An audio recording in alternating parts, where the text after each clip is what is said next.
Hey friend, please subscribe. 1 second for you. Big deal for me. The kid looked like she'd been through a war zone, and my in-laws? Nowhere in sight. My name's Darren Langford. I'm 41 years old and I run a welding supply business just outside of Chattanooga. I've been at it for over a decade now, long enough to know the value of loyalty, trust, and getting your hands dirty when it matters. That day started like any other, until it didn't. I was supposed to be out of town, a distributor conference in Dallas. Flight got canceled last minute due to weather.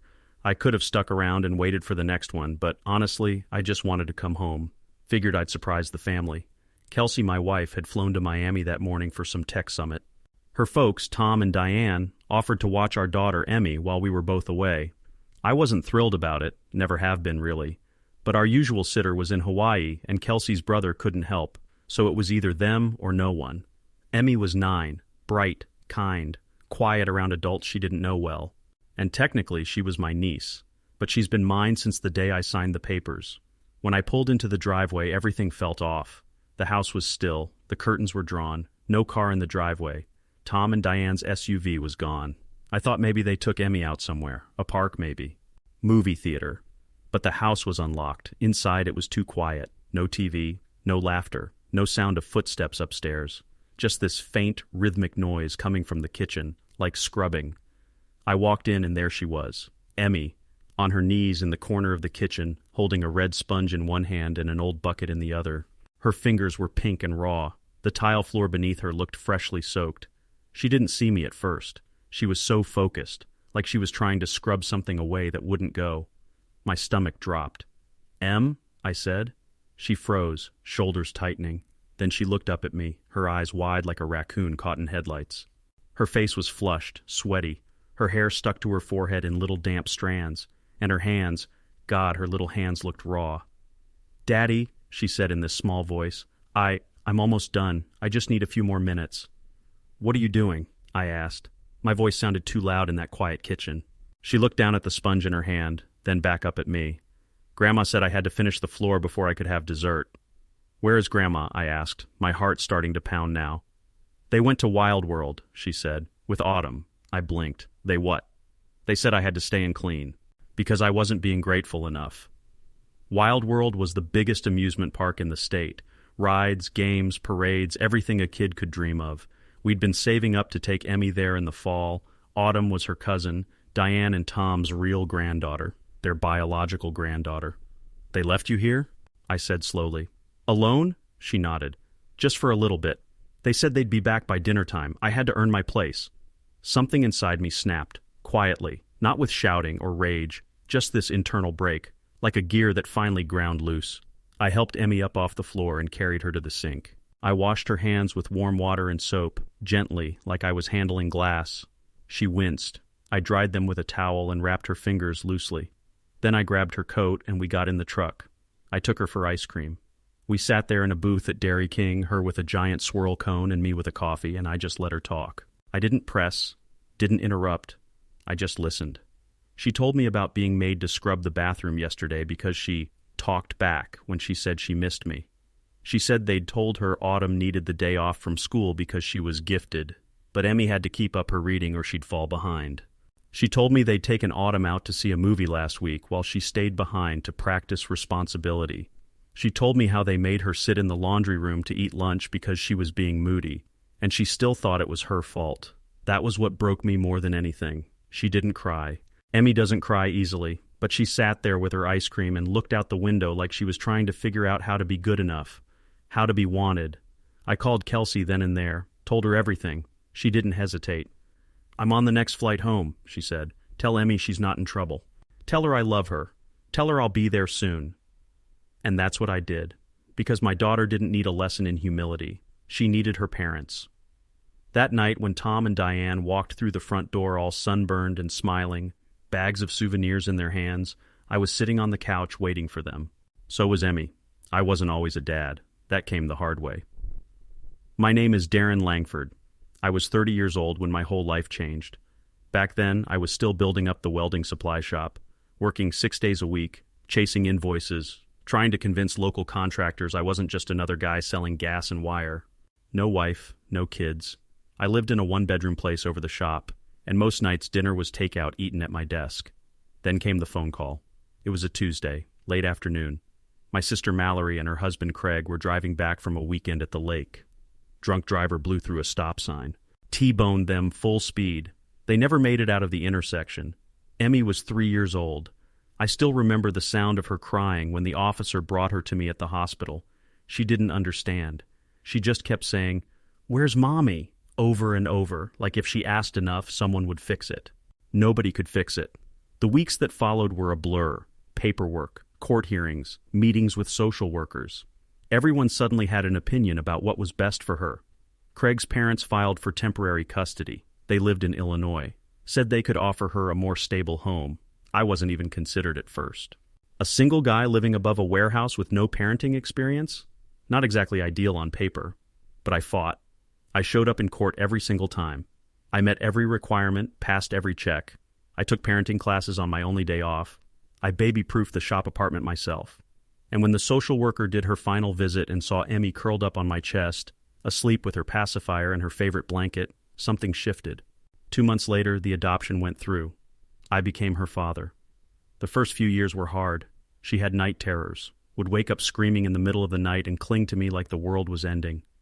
There were tantrums, regression, silence. She wouldn't speak some days, just sat with her stuffed animals and lined them up over and over. But we found our rhythm, slowly. I started closing the shop earlier. I turned the office into a playroom. I learned how to braid hair, cook spaghetti that didn't come from a can, read bedtime stories in a way that made her giggle. She called me Uncle Daddy for a while, then just Daddy. When she turned 5, I threw her a birthday party at the park. Rented a bounce house, invited everyone from daycare. That was also the day I introduced her to Kelsey. Kelsey was my second chance at something good. We met at a supply trade show in Atlanta. She worked in tech, logistics software for construction fleets. Smart, funny, way out of my league. But when I mentioned Emmy, she leaned in like she actually cared. We started slow, dinner dates, park meetups. Emmy took to her immediately. By our 6th date, Kelsey was reading her bedtime stories and helping with bath time like she'd been doing it forever. 2 years later, we got married. We did it simple. Outdoors, under the old oak tree behind the shop. Emmy wore a little white dress with pink flowers and carried both our rings tied to a ribbon. She was our flower girl and ring bearer rolled into one. We didn't call her a stepdaughter. We didn't say adopted. She was just our daughter, period. Tom and Diane, Kelsey's parents, came to the wedding. They wore stiff smiles and brought a blender from our registry, even though we already had one. They took photos with us, stood politely during the vows. But afterward, I noticed how Diane only took pictures with Autumn, their other granddaughter, and how Tom kept disappearing during the reception. At first, I figured it was nerves. Maybe they needed time, but time passed. Birthdays, holidays, Sunday dinners, and the cold shoulder never really warmed. Emmy would run up to them, eager to show off a drawing or a spelling test, and Diane would nod like she was pretending to care. Tom never said much, just grunted or asked about school like he was checking a box. Kelsey saw it too. I asked her once, "Do they have a problem with her being adopted?" She paused, then said, "They're just old-fashioned." "Old-fashioned," I repeated. "Or judgmental?" She didn't answer. I tried not to make it a thing. I told myself maybe they'd come around. I mean, who couldn't love Emmy? She was bright, sweet. She always brought her own markers to family dinners so she wouldn't bother anyone. She made little thank you cards for every gift, no matter how small. But no matter how hard she tried, Tom and Diane kept her at arm's length. They were never cruel, just indifferent. That's almost worse. You can't fix indifferent. You can't fight it, argue with it, or reason it away. It's like screaming into a vacuum. Still, I kept hoping. Kelsey did too. Maybe they just needed time, but the warmth never came.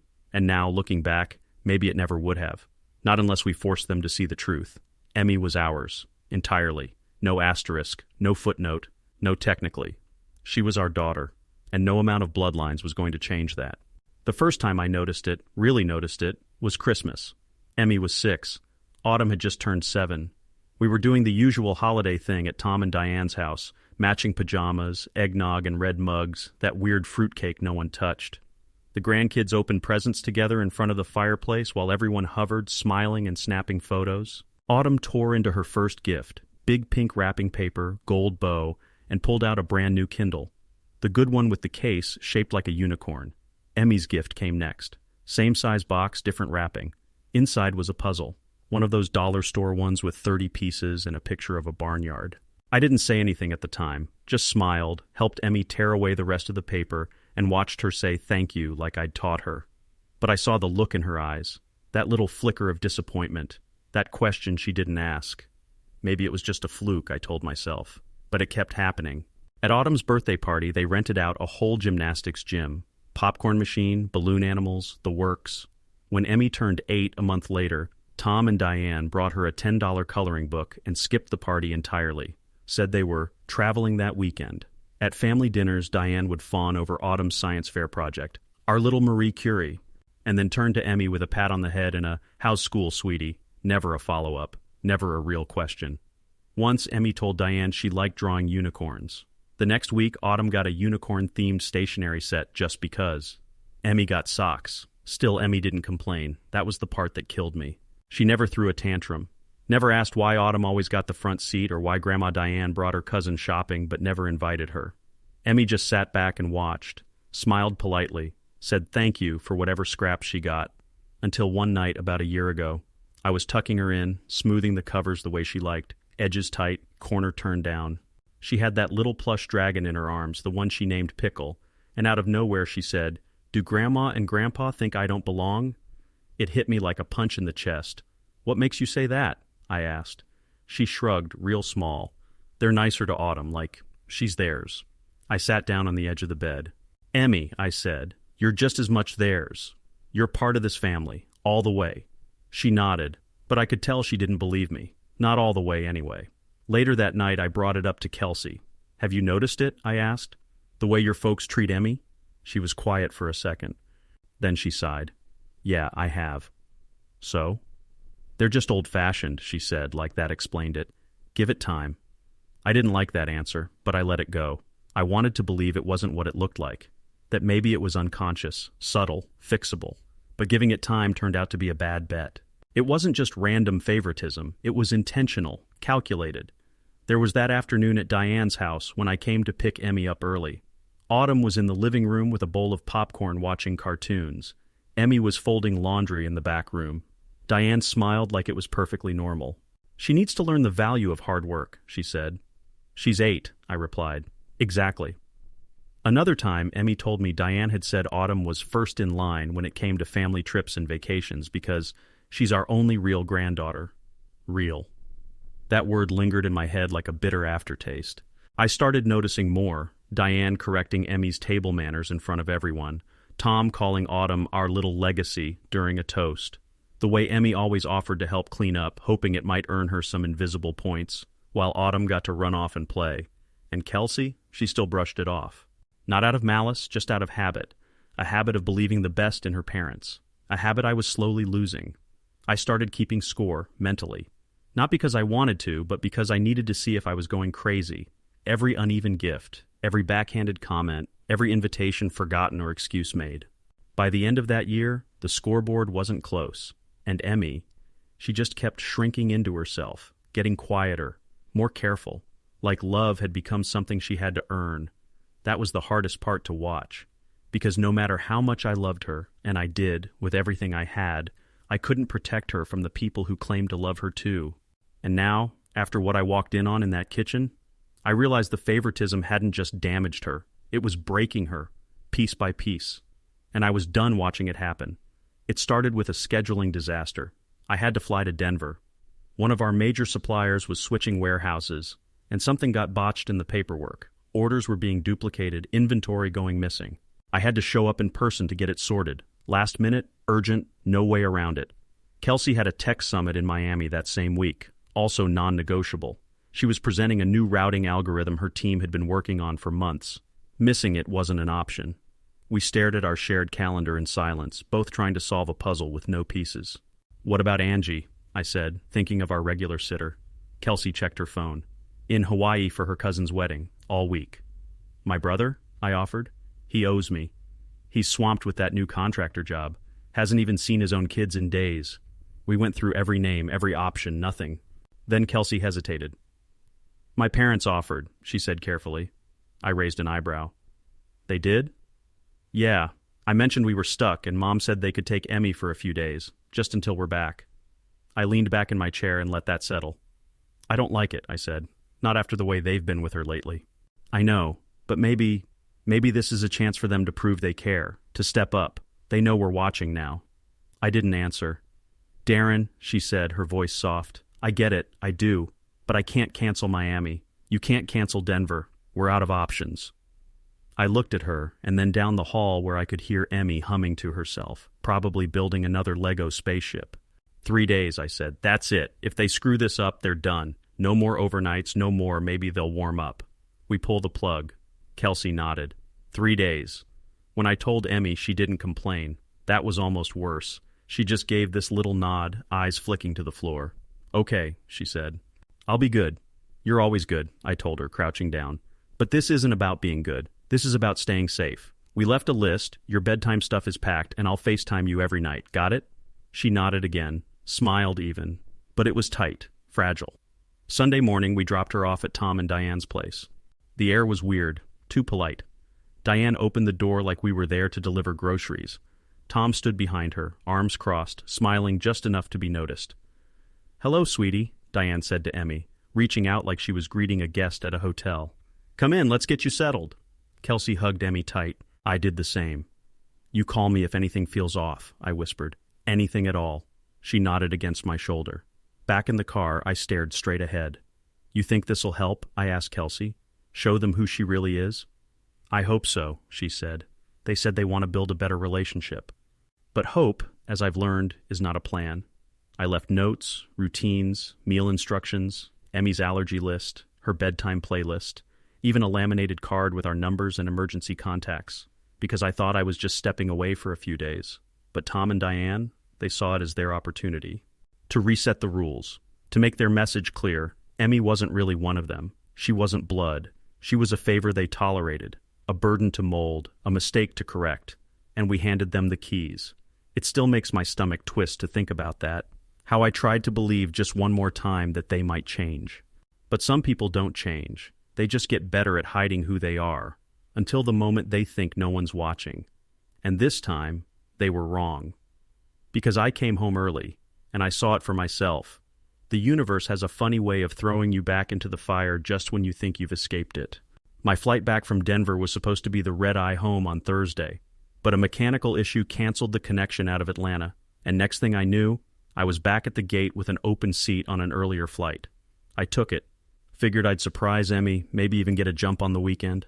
Kelsey was still in Miami, wrapping up her summit. We'd planned to regroup Friday night. I pulled into our driveway just before 4 p.m. sun was still up. Breezy, late spring air. But something was off the second I parked. No SUV. Tom and Diane were supposed to be there. They'd agreed Emmy wouldn't be left alone, not for a second. That was part of the deal. I grabbed my bag and headed inside. The house was quiet. Too quiet. No cartoons. No soft music, no pots clanking in the kitchen, just silence. And then faint, wet sounds, like someone was scrubbing. I followed it into the kitchen, and there she was, my daughter, my Emmy, on her knees beside a bucket of soapy water, scrubbing the floor with a sponge so old the color was almost gone.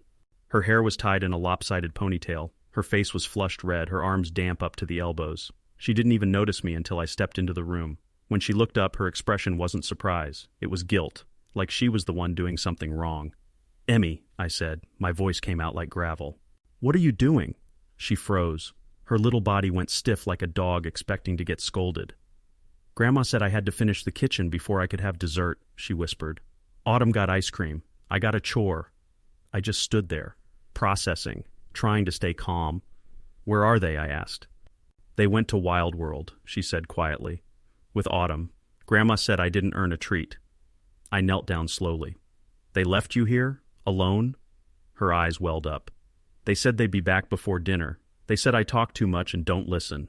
Autumn got all A's, so she deserved a reward. I needed to learn responsibility. I felt something boil in my chest, a slow, dangerous burn. I took the sponge from her hand, set it in the bucket, and lifted her up. That's enough, I said, fighting to keep my voice steady. You're not cleaning one more inch of this house. Her fingers were raw. The skin on her knuckles was red and cracked. I led her to the bathroom, filled the sink with warm water, and gently washed her hands. She winced. Then I wrapped them in a towel, gave her a soft hoodie to wear, and drove her to Dairy King. Same booth as last time, same swirl cone. I got a milkshake this time because I knew I couldn't stomach coffee. She didn't say much at first, but by the second bite, she started talking. It spilled out slowly, how Tom and Diane made her wake up an hour earlier than Autumn to make her own breakfast, how she had to earn her screen time with chores, how they told her Autumn was more like us and Emmy needed to try harder. They told me I talk back too much, she said, that I don't smile enough, that I make people uncomfortable. My fists clenched on the table. How often did they leave you alone? I asked. She hesitated. Sometimes when they went shopping or to the movies. They said I didn't need to come. I texted Kelsey then and there. They left her alone. She was scrubbing floors. Call me as soon as you land, she replied within minutes. I'm changing my flight, tonight. When we got home, I helped Emmy change into pajamas and turned on a movie for her. Then I waited. They showed up around 7:30. I heard the SUV in the driveway. The front door opened, and there they were, Tom and Diane, all smiles, sun-kissed, carrying shopping bags full of Wild World souvenirs. Diane had on a visor. Tom had a #1 grandpa shirt. Where's Emmy? Diane asked, setting the bags down. Recovering, I said. I was sitting in the living room with my arms crossed, phone in hand. Tom blinked.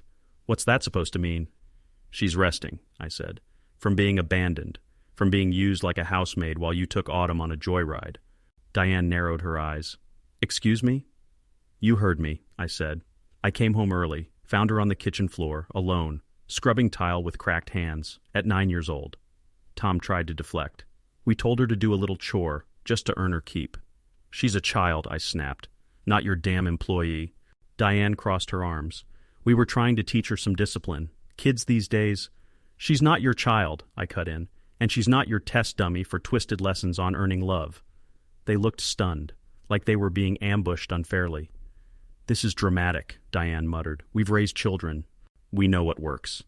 She's not a what, I said. She's Emmy. And what you did wasn't parenting, it was abuse. She thought being left behind was her fault. They started to protest again, but I stood up. I want you out of this house, I said. Now. You can't be serious, Tom said. We were doing you a favor. You left a child alone, multiple times. You punished her for existing. We're done. Just then, the front door opened again. Kelsey walked in, suitcase in one hand, rage in her eyes. She looked at her parents. You did what? She said, her voice low and dangerous. Tom started. We were just... Save it, Kelsey snapped. Go. You are not welcome here. Not tonight. Not again. Not until you understand what you've done. Diane opened her mouth, but Kelsey cut her off. Don't. You don't get to explain. You get to leave. They didn't argue after that. And when the door shut behind them, Kelsey collapsed onto the couch and held Emmy close. And I realized this wasn't the end of a bad week. It was the start of a reckoning, because this time we weren't looking the other way, not anymore. That night, Emmy curled up on the couch with Kelsey, buried under her favorite blanket, her face pressed into her mom's shoulder. She wasn't crying, just quiet. Quiet in that heavy way where you know a kid is trying to hold everything in to keep from falling apart. I sat across from them, watching the movie play without sound, thinking of everything she'd told me in that Dairy King booth. It wasn't new. It wasn't just that one day. They'd been doing this to her for a while, leaving her behind, handing out chores like punishments, letting Autumn live like a princess while Emmy scrubbed and folded and sat alone. And somehow, Emmy still thought it was her fault. The next morning, Kelsey and I sat her down at the kitchen table. Sunlight streamed in from the window, making the place feel warmer than it should have. Emmy, Kelsey said softly, taking her hand, none of this was your fault. Not one bit, I added. You didn't do anything wrong. She looked from me to her mom, unsure. You're not in trouble, Kelsey said. You're safe. We believe you, and we're going to fix this. We made pancakes, her favorite, with chocolate chips and way too much whipped cream. She even smiled, a real one this time, but we both knew the day wasn't over. Around 11, Tom and Diane came back. They walked in like nothing happened, like they hadn't left a child alone to clean their kitchen while they stood in line for a roller coaster with their real granddaughter. Hey, where's our girl? Tom called as he set a souvenir bag on the table. Emmy's not coming out, I said, standing. She's resting, from your version of parenting. Diane's face twisted. Excuse me? Kelsey was already coming down the stairs. She didn't even look at them. You need to leave, she said coldly. Now! Tom blinked. We just got here. You shouldn't have come back at all, I said, stepping between them and the rest of the house. Diane scoffed. Oh, come on, she had a few chores, that's hardly abuse. We were teaching her how to be grateful. By leaving her alone, I said. By punishing her while spoiling Autumn? She's not even our... Diane stopped herself, but the damage was done. Kelsey froze. Finish that sentence, she said. Diane looked down, suddenly interested in her handbag. Say it, Kelsey said, voice shaking. She's not your what? Our responsibility, Diane snapped, then tried to smooth it over. Look, Kels, you brought her into this family. We've done our best to include her, but there's only so much we can do. Tom added, It's not like we don't care about her, but Autumn is our granddaughter. Emmy, she's yours. I couldn't stop the laugh that came out, short, bitter. You think love has to be biological? I asked. You think DNA is what makes you family? Don't twist our words, Tom said. We're just saying it's different. No, Kelsey said. You're saying it's less. You've been treating Emmy like less since the day we got married, like she's this side project I brought home. She is our daughter, I said, louder now. You don't get to decide who counts. Diane crossed her arms. We gave you a break, watched her for 3 days so you could go gallivanting around the country. And in return, I said, you abandoned her. We went to Wild World, Tom shouted. We weren't gone for that long. You left a 9-year-old alone with a mop and a list of rules while you took your golden granddaughter out for ice cream and souvenirs, I said, fists clenching. You don't see the problem because you are the problem. Tom threw up his hands. You're blowing this out of proportion. Am I? Kelsey said. Because the look on my daughter's face says otherwise. She didn't want to tell us what happened because she thought we'd be disappointed in her. Diane rolled her eyes. Well, maybe if you didn't coddle her... No, Kelsey said sharply. No more of that. You don't get to spin this. You don't get to hide behind your discipline and old-fashioned values. You hurt our child, repeatedly. She needs tough love, Diane argued. She needs love, I shot back. That's it. Just love, no strings, no conditions, no comparison charts with Autumn. There was silence, heavy, awkward, final. You're not welcome here anymore, Kelsey said. Her voice was calm, but there was no softness in it. Tom looked stunned. Kels, I mean it, she said. Until you acknowledge what you did and apologize to Emmy, you're out. No visits, no phone calls, no pretending everything's fine, Diane scoffed. You'd cut out your own parents? Over this? Kelsey looked right at her. Yes. I handed them their bags, already packed. Tom took his without a word. Diane stood frozen, still trying to work some angle, but there was nothing left to salvage. You think you're in control, I told them. Not anymore. As they walked out, Diane muttered something about how we'd regret this, about how they were just trying to help. But Kelsey didn't flinch. She closed the door behind them and turned the deadbolt. For the first time in a long time, the house felt safe again. We went back to the living room. Emmy was sitting at the top of the stairs, her dragon plush in her lap. Kelsey looked up at her. They're gone, she said, and they're not coming back, not unless they change. Emmy nodded, quiet, processing. Then she stood up, walked down the stairs, and curled up between us on the couch. She didn't say a word, just leaned her head on my shoulder. And that was all I needed to know. We'd done the right thing. Lines had been drawn, and we weren't moving them. We didn't hear from Tom and Diane for 3 days. Then the messages started. First it was a text to Kelsey. We just wanted to teach Emmy some responsibility. You've completely overreacted. Then one to me. This is what happens when kids are coddled. You'll regret turning her into a victim. They didn't apologize, didn't ask how Emmy was, just defended themselves, like they'd been caught doing something noble that the world didn't understand. Next came the calls, to other relatives. Aunt Jean messaged Kelsey asking why we blew up over a misunderstanding. One of Kelsey's cousins posted a vague quote on Facebook about entitled people twisting the truth. Classic family smoke signals. But the thing about narratives, they don't hold up when the truth starts slipping out. It was Kelsey's younger brother Michael who saw through the fog first. He called us after a couple days. I heard Mom and Dad's version, he said. Then Lily told me something. Lily, his 10-year-old daughter. She said Emmy stayed behind before, like when they went to the movies or shopping. I asked her how many times. She just said, a lot. Michael paused. They've been doing this for a while, haven't they? Yeah, I said. They have. He didn't say much more, but the tone in his voice had shifted. It was the sound of someone adjusting a long-held belief. One brick sliding loose in the wall. Other cracks started to show. One of Kelsey's aunts emailed her. I didn't know. I'm sorry. If there's anything Emmy needs... A few friends we usually saw at holidays stopped responding to Diane's group messages. We weren't trying to turn people against them, but the truth has a way of making its way out, no matter how pretty the spin job. Meanwhile, we focused on Emmy. We got her into therapy that same week, a counselor who specialized in child trauma and family attachment issues. Emmy was hesitant at first. She didn't want to talk bad about people, she said, but after the first session, she came out quieter than usual, but lighter somehow. She told me I didn't have to pretend it didn't happen, she said that night while brushing her teeth. She's right, I told her. You don't. Over the weeks that followed, we heard more. About how Diane used to joke that Emmy was lucky to live in a real house. About how Tom would give Autumn seconds at dinner but tell Emmy she'd had enough. About how Emmy once drew a family picture with all of us in it, and Diane said, "Oh, sweetie, you forgot your real mommy." Death by 1,000 cuts. Little moments, quiet humiliations that had stacked up over time like bricks on Emmy's back. She'd carried them all, thinking they were her burden to bear, thinking maybe if she was just more helpful, more cheerful, more perfect, they'd love her like they loved Autumn, and that's what gutted me the most. She thought she was the problem. In therapy, she started drawing again, not for praise, just for herself. Pictures of our family that no longer included Tom or Diane. Pictures of herself smiling, standing tall next to me and Kelsey. She started sleeping through the night again. She stopped asking if Grandma was mad at her. Instead, she asked if we could go to the lake this summer, if we could paint her room a different color, if we could invite Lily over for a sleepover. The light was coming back slowly, day by day. Kelsey wrestled with it all in her own way. Some nights she cried, quietly in the bedroom thinking I was asleep.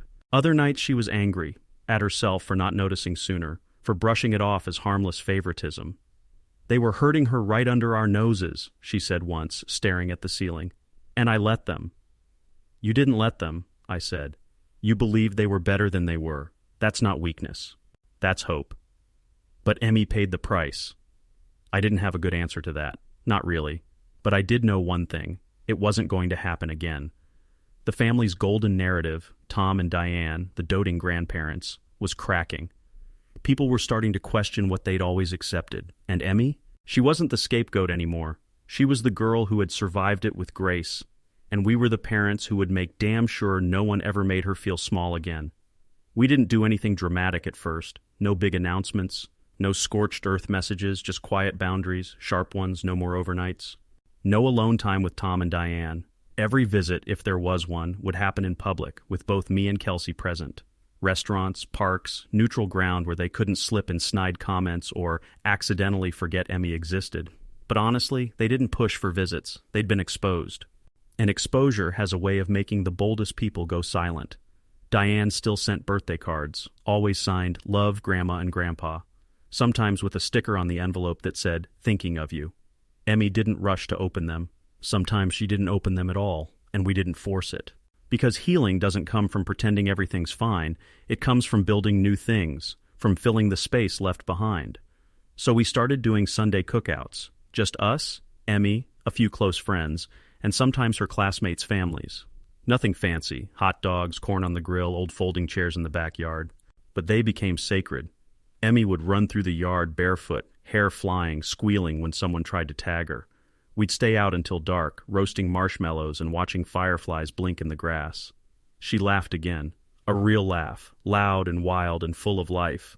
The kind that spills out before a person even realizes they're happy. She started sleeping through the night without waking up in a sweat. No more checking the hallway light to make sure we were still home. No more asking if she was in trouble for little things like spilling juice or forgetting to put her shoes away. She stopped asking, "Is Grandma mad at me?" She started asking, "Can we invite Sophie over?" Or, "Can I bake cookies for movie night?" Normal stuff, kid stuff. Kelsey decorated Emmy's room with her. They painted one wall lavender, strung up twinkle lights, made a collage of photos, us at the lake, Emmy's art projects, goofy selfies with friends. She even framed one of Emmy's newest drawings, our family, stick figure style, standing under a tree with the words "Home" written in bright green above us. Autumn stayed in Emmy's life. That was never the problem. The girls had always gotten along. Autumn was sweet, a little oblivious maybe, but she was just a kid too. She didn't know how uneven the playing field had been.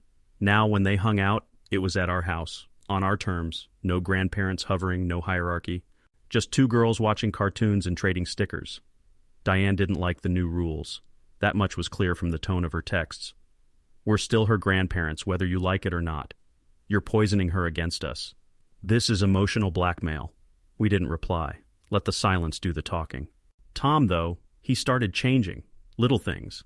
He came to one of the cookouts, just him, said he was in the neighborhood, and brought a six-pack and a box of popsicles, stood awkwardly on the edge of the yard, watching Emmy run through the sprinkler with Sophie and Autumn.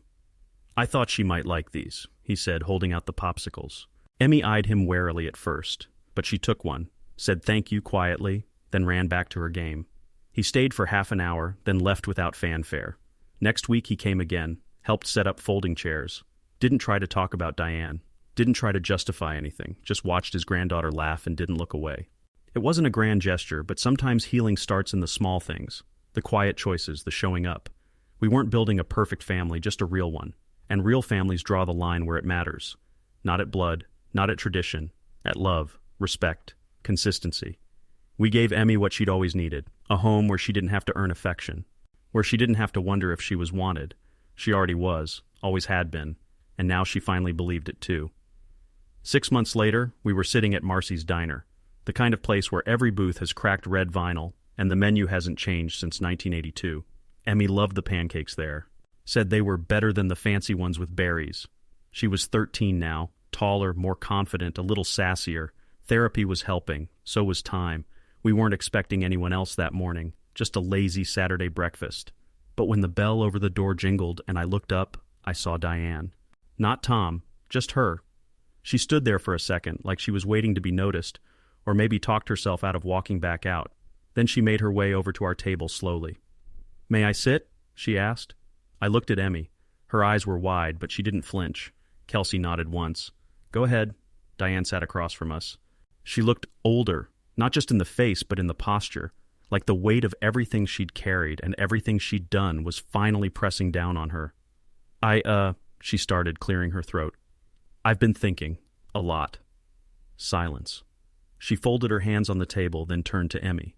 Not to me, not to Kelsey, just to her. "I was wrong," she said. Emmy blinked. "About what?" Diane's mouth twitched. "About you.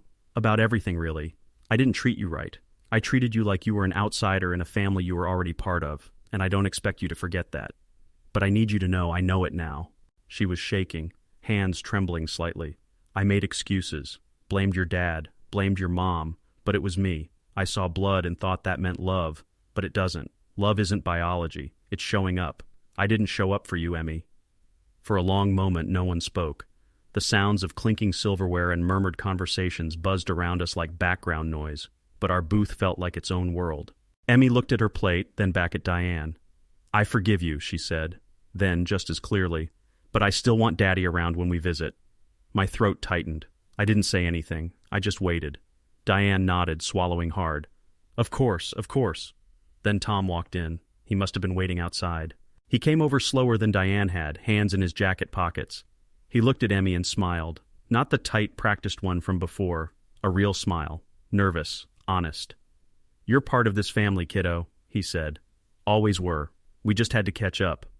Emmy gave him a small smile. "I like pancakes," she said. "They have good ones here." He nodded. "Mind if I order some?" She shrugged. "Your call." We all chuckled, just a little. It wasn't perfect. It didn't erase what happened. But it wasn't supposed to. Forgiveness doesn't wipe the slate clean. It just loosens the grip the past has on your neck. Later, when we got back in the car, Emmy climbed into the back seat and pulled her seatbelt across. I started the engine, looked in the rear view. "You okay?" I asked. She nodded. "Yeah." "You sure?" She smiled faintly. "Yeah, I am." She pulled out her sketch pad, already scribbling something. A girl under a tree, a woman and man next to her, everyone holding hands, and I realized something. This wasn't the end. It was the beginning. Of boundaries that stuck, of traditions we chose, of a girl who finally saw her place in the world as unshakable. And me, I was still her dad. Not because I had to be, but because I never stopped choosing to be. Every single day. YouTube picked this for you. Tap it. Let's see if they guessed right.